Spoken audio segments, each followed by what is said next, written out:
ఇప్పుడు దారి పొడుగును ఏం పరిచారు?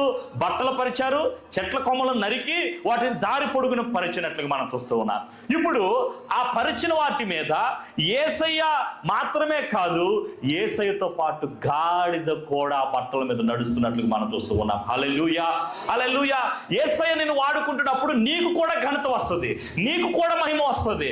ఏమండి, అందుకన్నాడు, నన్ను ఘనపరచు వారిని నేను ఘనపరుస్తాను.